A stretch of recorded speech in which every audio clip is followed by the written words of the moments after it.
Welcome to Leka Eto Speak YouTube channel. Thanks for watching. Please don't forget to subscribe. Lovers all over the world, welcome to our YouTube channel. Gẹ́gẹ́ bí ẹ ti mọ̀ pé a máa ń fún yín ní update ní ọlọ́kan òjọ̀kan. Update eléyìí tí a tún mú wá fún yín lifestyle nípa bàbá Charles Olumo Agbako ni a mú wá fún yín kí Ọlọ́run ọba kí ó bá wa dẹlẹ̀ fún bàbá, kí Ọlọ́run tẹ́ bàbá sí afẹ́fẹ́ rere. Ó dáa kéèyàn ó ṣe dáadáa nídìí iṣẹ́ téèyàn bá ń ṣe, kéèyàn ó fi ìwà ọmọlúàbí kéèyàn ó fi ṣe iṣẹ́ téèyàn bá ń ṣe. Gbogbo wa la rí wípé àwọn èèyàn ṣùgbà bàbá ìfún nígbà ayé wọn gan, àwọn èèyàn dúró tì wọ́n, àwọn èèyàn ṣe dáadáa sí wọn. Ṣùgbọ́n tán tún papòdà tán náà a rí a lot of àwọn èèyàn oríṣiríṣi àwọn eléré orí ìtàgé bí wọ́n ṣe ń kẹ́dùn, bí wọ́n ṣe ń sọ̀rọ̀, and then bí wọ́n ṣe ń sọ àwọn ìwà àti àti bàbá kọ sí wọn ní ojú ayé nígbà tí bàbá wà ní ilé ayé. So gbogbo ẹ̀ náà ni a máa jẹ́ kí ẹ mọ̀ nínú fídíò wa yìí. So ẹ̀yin tẹ́ bá ṣe ń darapọ̀ mọ́ channel wa, ẹ farabalẹ̀ kẹ́ wo gbogbo àwọn fídíòs tá a ti ṣe lọ́lọ́kan òjọ̀kan nípa news, politics, lifestyle, gbogbo ẹ̀ òun náà ni a máa ń mú wá sí orí YouTube channel wa. So ẹ̀yin tẹ́ bá ṣe ń darapọ̀ mọ́ wa, ẹ farabalẹ̀ kẹ́ wo fídíò yìí. Ẹ ṣé gan ni.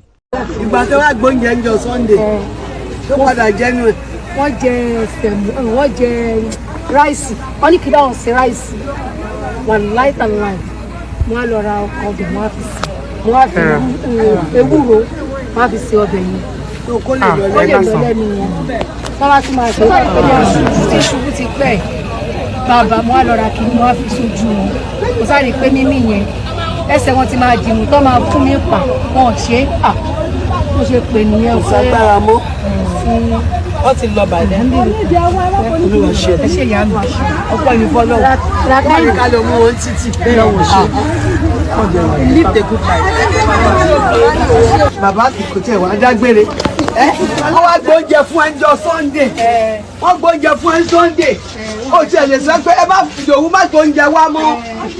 Wọ́n gbóúnjẹ wá mọ́, ó ti ń lọ. Olúwa ṣe. Ọ̀rẹ́ tí wàá jẹ ráìsì yẹn. Olúwa ṣe. Olúwa ṣe. Olúwa ṣe. Àti ẹ̀dúpẹ́. Adúpẹ́. Tó bá ti kú sẹ́yìn etí. Ojú ro bàbá gan kò fẹ́ fi wálẹ̀.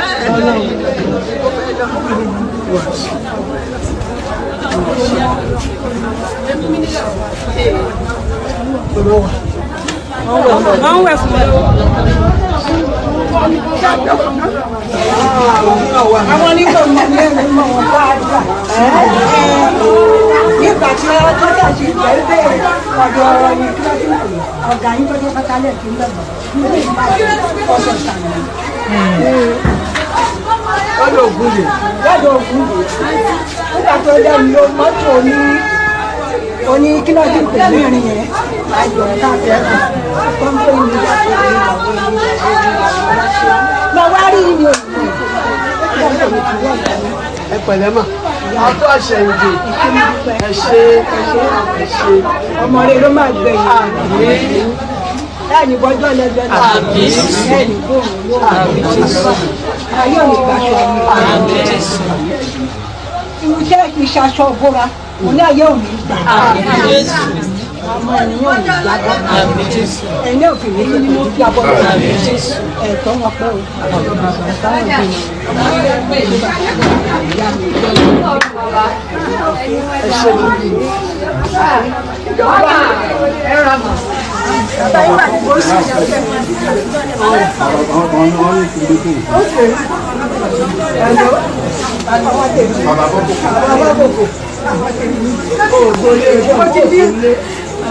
Báwo láyé àwa wà nílé fún ẹ? A ti ń bẹ́ẹ̀ ṣe bẹ̀. Ó dà ó ga. Olúwa ṣe. Ẹ pẹ̀lẹ́ mà.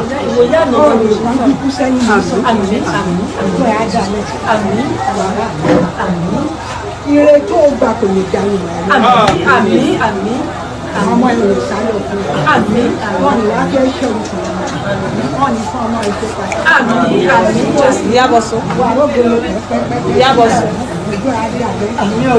Mo dúpẹ́ o, torí pé gbogbo ìgbà ni mo ń gbọ́ ìròyìn wípé ti lọ ṣe ìgbà náà ó kẹ̀kẹ́ mi sì ó ti ṣe ìgbà kan ó ti ṣe ìgbà kan gbogbo ìlú mi nígbà.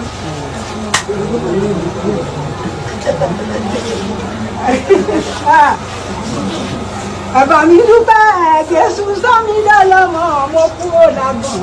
Òdìyá olú mo kúrò lágàn. Òdìyá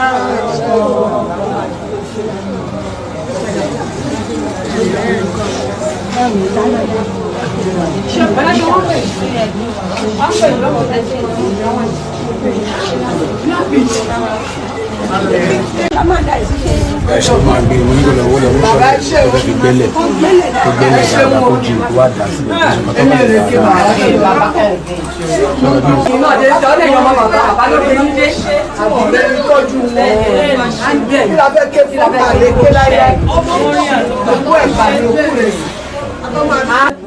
mọ́tò olùbọ́jọ́ lọ́jọ́ lọ ẹlẹ́lẹ́ni kò ní gbà ṣe rẹ̀ ṣe o ọṣẹ́. ìbọ́jọ́ ṣe tí ẹni tó ṣojú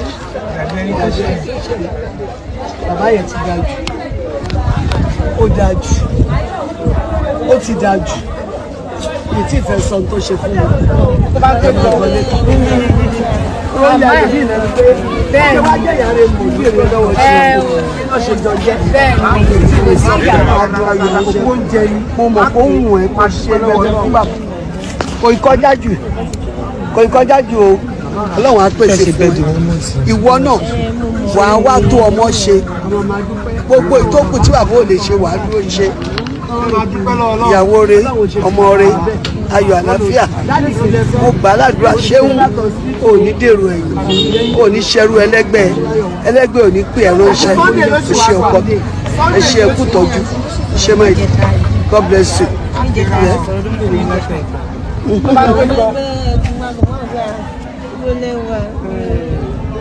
ń bèrè ẹ lọ́wọ́ ṣeun. má ké rárá òkú oúnjẹ ni má ké kó máa dúpẹ́ lọ́wọ́ náà. ṣe é ṣe bẹ́ẹ̀ di wọ́n mọ̀ sí i. mo wò ó nà mo mọ ìbájọ wà á fì mí ẹ̀yìn. ẹjọ́ rẹ̀ ẹ̀rẹ́ mi náà ẹgbẹ́sẹ̀ kalẹ̀. èmi mo ṣe MC níbẹ̀. ọjọ́ alẹ́. ní Ìkẹjà. ẹ̀kọ́ bàbá mi ti yàtọ̀ ju láti àná. ẹgbẹ́ kan dẹ̀. no ẹ jẹ́ kán mú dání ká máa fi tẹ́lẹ̀. kò ká kò.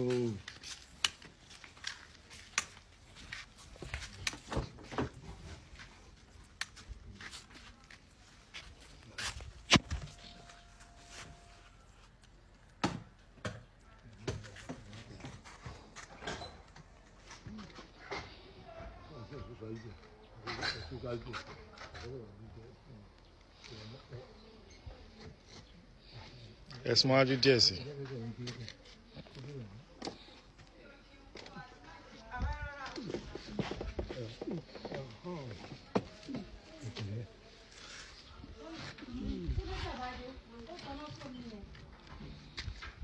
ẹ̀sùn wọn sẹ́gbẹ̀ẹ́ díẹ̀.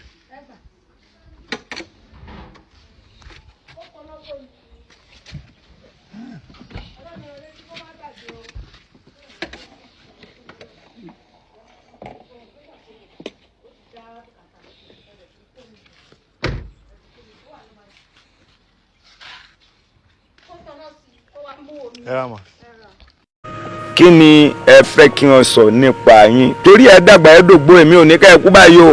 wẹ́ kò sí kí ni wọ́n fẹ́ kọ́ sọ ń pa mí ni pé ìwà rere òótọ́ ọ̀nù èmi wà rere o mi níyàn sínú mo dẹ̀ lóòótọ́. Fast all over the world a gbàládùra pé gbogbo wa náà ni a máa gbẹ̀yìn arúgbó wa ẹ rí i pé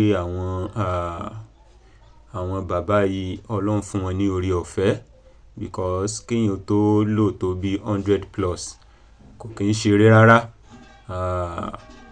a gbàládùra pé ẹ̀yìn tí bàbá fi sílẹ̀ kẹ́yìn náà kó má bàjẹ́ k'Ọlọ́run fún àwa náà ní orí ọ̀fẹ́ ká ní àlàáfíà ká dàgbà ká dògbó so ẹ rí i pé àwọn èèyàn wọ́n pọ̀ wọ́n kẹ́dùn because ògbóǹtarìgì tá a bá ń sọ̀rọ̀ àwọn ògbóǹtarìgì nínú eré orí ìtàgé eré sinimá a máa dárúkọ àwọn bàbá ẹ̀ tọ́lọ́run dẹ̀ fún wọn ní orí ọ̀fẹ́ láti dàgbà sídìí iṣẹ́ yìí.